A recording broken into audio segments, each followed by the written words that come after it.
Hello guys, welcome back to our channel Sagar SSC NCC guidance and results. Hanuman Jayanti की आप सभी को हार्दिक शुभकामनाएं। बजरंगबली आप सभी के परिवार के ऊपर अपना आशीर्वाद बनाए रखें। तो पिछली वीडियो को इतना प्यार देने के लिए आपका बहुत बहुत धन्यवाद। तो एक खुशखबरी है कि सीजीएल नोटिफिकेशन आ चुका है इस साल का भी। तो जैसे कि मैंने पिछली वीडियो में कहा था कि नोटिफिकेशन आते ही मैं आप सभी के सामने स्टडी प्लान लेके आऊँगा कि कैसे कैसे हमें इस साल एक नौकरी पक्की करके जानी है। तो अपना वादा पूरा करते हुए मैं आप सभी के सामने हाजिर हूँ। तो इस वीडियो में हम नोटिफिकेशन से रिलेटेड इंपॉर्टेंट पॉइंट्स के बारे में जानेंगे, इंपॉर्टेंट डेट्स के बारे में जानेंगे और सिलेबस और पैटर्न के बारे में जानेंगे। क्योंकि कहते हैं कि अगर तुमने किसी भी एग्ज़ाम का सिलेबस और पैटर्न समझ लिया तो तुमने उसका 20% तैयारी तुमने अपनी पूरी कर ली है। तो उसके बाद हम फिर जानेंगे कि जो बिगनर्स हैं उनका स्टडी प्लान क्या रहना चाहिए, और उसके बाद फिर हम जानेंगे कि जिन्होंने एक बार सिलेबस पूरा कर लिया किसी भी एक टीचर से, तो उसको अपना आगे क्या तैयारी करनी चाहिए, उसका स्टडी प्लान क्या रहना चाहिए। आगे बढ़ने से पहले मैं अपना इंट्रोडक्शन दे देता हूँ। My name is Sagar Kadyan and I have qualified all these exams. तो अब नोटिफिकेशन से रिलेटेड कुछ इंपॉर्टेंट पॉइंट्स डिस्कस कर लेते हैं। एसएससी सीजीएल 2023 का आपको पता नोटिफिकेशन आया था। 3 अप्रैल 2023 से फॉर्म शुरू हुए हैं फिल करने और लास्ट डेट है 3 मई 2023। और अब की बार हमारे पास टेंटेटिव वैकेंसी कितनी दी गई है? 7,500, बट मोस्ट लाइकली इंक्रीज होने वाली है, अराउंड 11-12 हज़ार तो आने वाली हैं। और अभी के लिए मिनिमम 7,500 तो हैं ही। तो इसके बाद क्रूशियल डेट्स हैं कुछ कि अब क्या एसएससी ने उनको भी मौका दिया है जिनकी ग्रेजुएशन अभी चल रही है। तो इसलिए उन्होंने जो क्रूशियल डेट है वो 1/8/2023 दी है, ताकि जो अभी ग्रेजुएशन के फाइनल ईयर में है वो अपीयर हो पाए और उनका जो रिजल्ट है वो 1 अगस्त 2023 तक आ जाना चाहिए। उसके बाद एज लिमिट, अब इन्होंने ये ग्रेजुएशन के लिए जो डेट दी वो सेम इन्होंने एज लिमिट के लिए दे दी कि 1 अगस्त 2023 को आपकी कितनी एज होगी उसके हिसाब से आपको आप एलिजिबल हो या नहीं। क्योंकि कुछ पोस्ट होती है 18 से 27, कुछ 20 से 30 और कुछ ऐसे होते हैं जिसमें 32 भी होती है, एक जेएसओ के लिए होता है। तो जो वो डेट देखनी है, वो आपकी उम्र देखनी है, वो 1 अगस्त 2023 से देखनी है। पर इस वजह से जो जिनकी का लास्ट टाइम था और उनकी एज 1 जनवरी से लेके 1 अगस्त के बीच में थी, तो उनका लास्ट चांस मिस हो रहा है।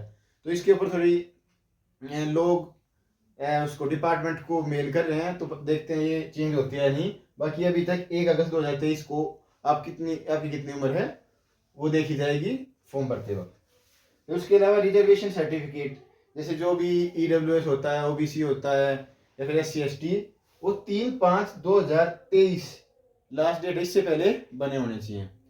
जैसे अब ईडब्ल्यूएस का है तो ये नया फाइनेंशियल ईयर शुरू हो गया है, तो अपना अपना जल्दी से बनवा लें। 1 अप्रैल जो ईडब्ल्यूएस सर्टिफिकेट होना चाहिए 1 अप्रैल 2023 से लेके 3 मई 2023 के बीच का बना होना चाहिए। अब क्या सीजन के लिए ये है। और ओबीसी का मानते हैं 3 साल पहले तक हो जाता है, तो इससे 3 साल पहले आप मान सकते हैं। बाकी अगर गवर्नमेंट कभी भी कोई भी रूल चेंज कर देती है तो आप इस फाइनेंशियल ईयर में भी अगर बनवाना चाहते हैं तो आप भी ओबीसी का सर्टिफिकेट अपना रिन्यू करवा सकते हैं, बनवा सकते हैं। और SC/ST के लिए इस डेट से पहले होना चाहिए। इसके बाद कुछ और इम्पोर्टेंट चीज़ के बारे में बात कर लेते हैं, जिसकी वजह से जो बहुत लोगों का फॉर्म रिजेक्ट हो जाता है। और रिजेक्ट होना का पता लगता है जब एडमिट कार्ड आते हैं, तो पूरे साल की मेहनत खराब हो जाती है। तो उस टाइम पछताने से बढ़िया है अभी उन चीज़ों का ध्यान रखिए कि जब भी आप अपना फ़ोटो अपलोड करो तो वो कभी भी स्पेक्स में मत करना या गूगल्स में, कुछ भी नहीं होना चाहिए। नॉर्मल फेस, यहाँ तक का फेस होना, यहाँ तक फेस प्लस यहाँ तक का फ़ोटो होना चाहिए, पासपोर्ट साइज फ़ोटो होना चाहिए और सही बढ़िया फिट हो और लाइट बैकग्राउंड हो पीछे। इन सब चीज़ों का ध्यान रखेंगे और ढंग से फॉर्म भरेंगे तो वो डिस्क्वालीफाई नहीं होगा। चलिए तो थोड़ा पैटर्न के बारे में जान लेते हैं। हमारा प्री की डेट्स आ चुकी हैं, वो होगा जुलाई में। तो वो एग्ज़ाम होता है 1 घंटे का। उसमें होते हैं 4 section, reasoning 25 question, maths 25 question, English 25 question, GS 25 question. एक क्वेश्चन 2 मार्क्स का होता है, 1/4 नेगेटिव मार्किंग होती है। तो ये मेन 4 सब्जेक्ट्स हैं। इनका सिलेबस आप नोटिफिकेशन में जाके देख सकते हो, और देखना जरूर, ध्यान से पढ़ना, क्योंकि सिलेबस पढ़ना बहुत जरूरी होता है। तो अगर ये आपका ये क्वालिफाई नेचर का, अगर ये क्वालिफाई हो जाएगा तो आप मेंस के लिए एलिजिबल हो जाओगे, और जो फाइनल कट ऑफ लगेगी वो सिर्फ मेंस के मार्क्स के बेस पे लगेगी। तो मेंस का देख रहे थे, मेंस की अभी डेट आई नहीं है, पर मोस्ट प्रोबेबली अक्टूबर के फर्स्ट वीक में होने वाला है। तो इसमें 2 सेशंस होते हैं। तो पहले सेशन के अंदर अलग अलग सेक्शनल टाइमिंग होती है। जैसे पहले सेक्शन के अंदर 1 घंटा मिलेगा, जिसमें 30 रीजनिंग के क्वेश्चन होंगे, 30 मैथ के क्वेश्चन होंगे, और 1 घंटा पूरा होते ही ये सेक्शन अपने आप बंद हो जाएगा, अगला सेक्शन शुरू हो जाएगा। उसमें इंग्लिश के 45 क्वेश्चन होंगे, जीएस के 25 क्वेश्चन होंगे। 1 घंटे के बाद ये भी बंद हो जाएगा, फिर कंप्यूटर का चालू होगा। ये कंप्यूटर है, इसके मार्क्स ऐड नहीं होते, ये सिर्फ क्वालिफाई करना होता है। बट बच्चे इस साल 2022 वाले में क्वालिफाई भी नहीं कर पाए, तो इस पे आप जरूर ध्यान देना, पर प्री के बाद देना। तो और आपको अगर इसमें कुछ पढ़ने में, इसमें कुछ कंटेंट चाहिए हो, तो मैंने प्रीवियस वीडियो बना रखी है, आप उसको जाके चेकआउट कर सकते हो। फिर उसके बाद है, ये होने के बाद बीच में आपको फिर 2-2.5 घंटे का गैप मिलेगा। फिर उसके बाद टाइपिंग टेस्ट शुरू होगा, जिसमें 15 मिनट में आपको 2000 की रिप्रेशन लिखने होंगे। अप्रोक्स 27 की स्पीड होती है। तो वो अगर आप धीरे धीरे अभी से भी आधा घंटा भी कर रहे हो तो आराम से तैयार हो जाए, ज़्यादा मुश्किल नहीं होता। और ये इसमें होती है, एक क्वेश्चन 3 मार्क्स का होता है, और 1/3 नेगेटिव मार्किंग होती है।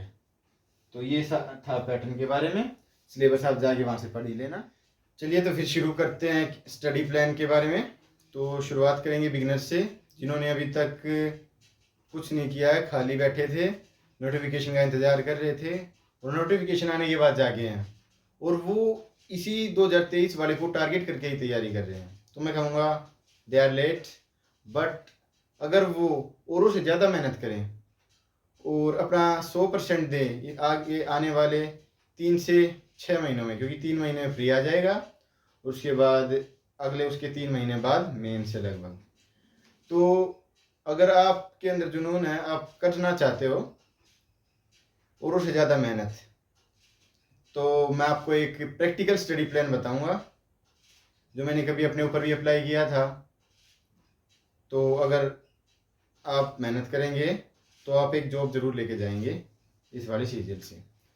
तो हमारे पास 5 सब्जेक्ट हैं, reasoning, maths, English, GS and computer. तो रीजनिंग से शुरुआत करते हैं। तो रीजनिंग हमें जो मैं बताने वाला हूँ वो हम पहले मंडे से फ्राइडे का शेड्यूल बताऊँगा, उसके बाद सैटरडे संडे का।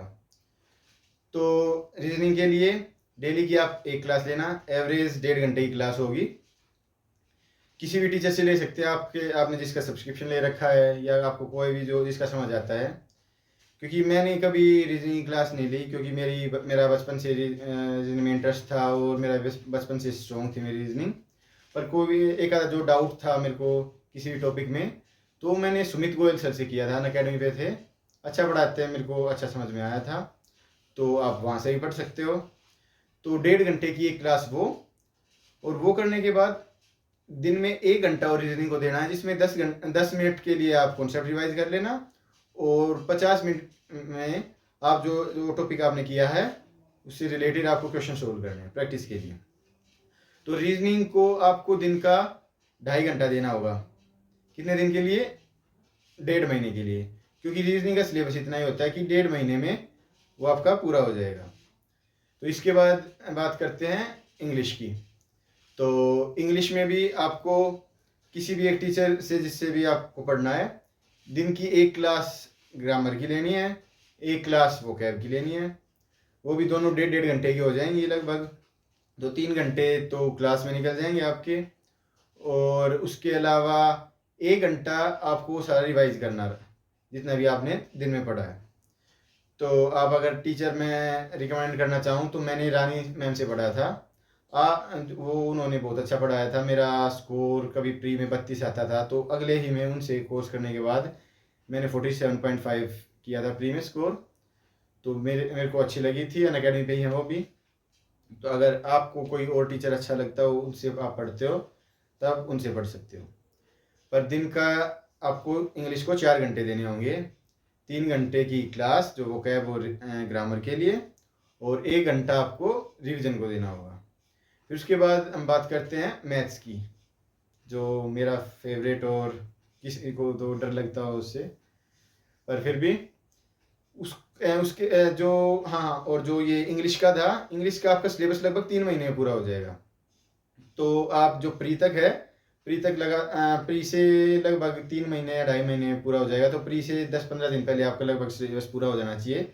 अगर आपको कुछ टॉपिक रहते हैं थोड़ा स्पीड अप कर लेना। तो उसके बाद बात करते हैं मैथ्स की। तो मैथ्स को भी आपको कोई एक ऐसे टीचर देखना है जो दिन में 2 क्लास लेता हो, या फिर आप किसी भी टीचर से ले सकते हो, बट आपको दिन में 2 क्लास लेनी है, एक अलजेब्रा की, एक एडवांस की, क्योंकि मैथ्स का सिलेबस बहुत लंबा होता है। और अगर आप अभी तैयारी शुरू कर रहे हो और आपका टारगेट यही है सीजीएल 2023, तो आपको दिन में 2 क्लास तो मिनिमम लेनी होगी, 1.5 घंटे की। 3 घंटे आपकी क्लास होगी और 1 घंटा आपको प्रैक्टिस में देना होगा। 10 मिनट में आपके जो कॉन्सेप्ट करवाएं वो रिवाइज हो जाएंगे, और 50 मिनट में आप उसकी जो भी क्वेश्चंस हैं वो सोल्व कर सकते हो, प्रैक्टिस कर सकते हो। जैसे मैंने किया था गगन प्रताप सर से, जो मेरी अगर मैं अपनी राय देना चाहूँ तो मेरे को उनसे बेस्ट कोई टीचर नहीं लगता मैथ्स के लिए। उन्होंने जैसे करवाया था कि मेरा आज तक मैंने जो भी एग्ज़ाम दिए है ना, उनके पढ़ाए हुए कॉन्सेप्ट से बाहर आज तक कोई क्वेश्चन नहीं आया है। तो मेरे हिसाब से तो बेस्ट टीचर हैं। बाकी आप जिससे पढ़ रहे हैं, दिन में 2 क्लास मिनिमम लीजिए और 1 घंटा आप उसको देना, प्रैक्टिस को देना। तो हमारे पास अब क्या हो गया, हमने दिन में 2.5 घंटे रीजनिंग को देने हैं, इंग्लिश को 4 घंटे देने हैं, मैथ्स को 4 घंटे देने हैं। ये हमको करना है 1.5 महीने तक।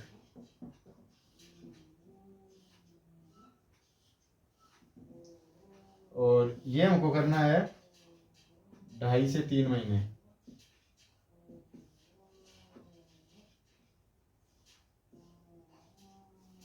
और मैथ्स का तो लंबा चलेगा ही। तो आप ये करना कि जो प्री आए ना, प्री से पहले आपको लगभग 80% सिलेबस पूरा कर लेना है। अगर आपका जैसे सिलेबस नहीं हो पा रहा, तो जैसे कोई भी टीचर आपको पढ़ाता है, शुरू में बेसिक से उठा के ले जाता है, फिर एडवांस तक ले जाता है। जैसे गगन प्रताप सर थे, वो लास्ट में जाते जाते कैट तक के क्वेश्चन करवा देते थे। तो अगर आपको लगता है कि आपका प्री तक 80% सिलेबस नहीं हो रहा, तो आप शुरू की उनकी जैसे जहाँ तक वो कॉन्सेप्ट करवा रहे हैं, सिर्फ क्वेश्चन या हाई लेवल तक नहीं जा रहे, वहाँ तक आप उनकी वीडियोस देखो। या और भी कोई भी टीचर है शुरू में आसानी करवाते हैं, फिर एडवांस तक जाते हैं वो। तो जो बेसिक है ना, वो पूरा कर लेना प्री से पहले, क्योंकि आजकल जो भी ट्रेंड चल रहा है, ये जैसे प्री हुआ था या मेंस हुआ था, तो ज़्यादा मुश्किल क्वेश्चन नहीं आ रहे, मैथ्स के आसान क्वेश्चन आ रहे हैं। तो आप एक बार कॉन्सेप्ट सारे जरूर कर लेना, और उस पर जो बेसिक क्वेश्चन है उनकी प्रैक्टिस कर लेना। और अगर आप किसी भी चीज़ के किसी भी के लिए प्रैक्टिस के लिए अगर जो टीचर पढ़ा रहा है उनकी वर्कशीट से नहीं हो मतलब कर रहे हो और चाहिए आपको, तो कोई भी प्रीवियस ईयर बुक उठा लेना, वहाँ से कर सकते हो। पर प्रीवियस ईयर वही उठाना जिसमें क्वेश्चंस 2018 के बाद के जब से टीसीएस आया है, ठीक है। तो मैथ्स का तो आपको प्री से पहले 80% कर लेना, और जो जैसे हमने बेसिक कर लिया है, तो उन्हीं टॉपिक की जो एडवांस क्लास है वो आप प्री के बाद देख सकते हो जब मेंस की तैयारी कर रहे हो ना। ये नहीं कि मैं आपको स्किप करने के लिए कह रहा हूँ, स्किप नहीं करना है, पूरा देखना आपको। बट प्री तक आपको 80% टॉपिक्स कवर कर लेने, क्योंकि अगर आप उस टॉपिक पे ही नहीं जा पाओगे तो उन क्वेश्चनों को तो आप हाथ में नहीं लगा पाओगे। और प्री में सिर्फ फॉर्मूला बेस आते हैं लगभग क्वेश्चन, ज़्यादा मुश्किल क्वेश्चन नहीं आते। तो ये तो लगातार चलेगा ही। तो एक दिन के आपको 10.5 घंटे तो पढ़ना पड़ेगा, अगर आपको 3 महीने के अंदर सिलेबस भी करना है और आपको प्री भी क्वालिफाई करना, क्योंकि क्वालिफाई करना ज़्यादा नंबर नहीं चाहिए। अगर आप इन 3 सब्जेक्ट्स पे ध्यान दोगे, हाँ, और मैं कह रहा हूँ कि जीएस पे प्री तक अभी कोई फ़ायदा नहीं है उस पर टाइम इन्वेस्ट करने का। आप अगर इन 3 सब्जेक्ट्स को भी अच्छे से करोगे, और प्री में आपको 25 में से 5 क्वेश्चन तो ऐसे होते होंगे जो आपको आते हुए मिलेंगे, तो एनफ होते हैं क्वालिफाई करने के लिए। तो आप इन तीनों को अच्छे से करके आप प्री क्वालिफाई कर लेना। और जैसे प्री हो जाएगा उसके बाद हम फिर मेंस की भी लेके आएंगे, जब आपका जीएस और कंप्यूटर के बारे में बताएंगे उस टाइम पे कि कंप्यूटर कहाँ से पढ़े या जीएस कहाँ से पढ़े। वैसे मैंने कंप्यूटर की तो मैंने बता रखी है, मेरी वीडियो चेकआउट कर लेना, तो उसमें मैंने कंप्यूटर का सारा बता रखा है कैसे क्या पढ़ना है। बाकी जो बिगनर्स हैं वो भी कंप्यूटर को अभी हाथ ना लगाएं, ना जीएस को हाथ लगाएं, क्योंकि वो टाइम ज़्यादा लेंगी और आपको मार्क्स कम मिलेंगे। तो ये करने के बाद अब बात आती है कि हम सिलेबस करेंगे तो प्री कैसे क्वालिफाई होगा। तो प्रैक्टिस और मॉक तो चाहिए। प्रैक्टिस तो मैंने साथ साथ बता दी। अब मॉक के लिए आपको क्या करना है, 1.5 महीने में ये रीजनिंग का सिलेबस कंप्लीट हो जाएगा। तो जो इसका हमने 1.5 घंटा लेक्चर्स के लिए रखा था ना, 1 घंटा तो प्रैक्टिस आपको कंटिन्यू रखनी है, इसको नहीं छेड़ना है, ये 3 महीने तक चलेगी। बट जो भी हमने 1.5 घंटा ये सिलेबस पूरा हो जाएगा ना, तो इस 1.5 घंटे में आपको क्या करना है, मॉक्स लगाने हैं। तो 1.5 महीने के बाद जो लास्ट 1.5 महीना बच जाएगा उसमें आपको मॉक्स लगाने हैं। उस मॉक्स में आपको क्या करना है कि 1 घंटे का मॉक लगाया, फिर उसके बाद जो बाकी आधा घंटा उसका एनालिसिस करना है, सब कुछ चेक करना है कि क्या ठीक था क्या गलत था, उसकी एक्सप्लेनेशन सब कुछ चेक करना है। बाकी मॉक कैसे लगाने हैं उसके लिए मैं एक अलग वीडियो लेके आऊँगा पूरा, कि मॉक्स को कहाँ से शुरू करे, कैसे करे, क्या कैसे अटेम्प्ट करे, वो सब मैं आगे एक अलग वीडियो में लेके आऊँगा। तो हमारा ये हो गया एक दिन का 10.5 घंटे का हो गया, ये हो गया मंडे टू फ्राइडे।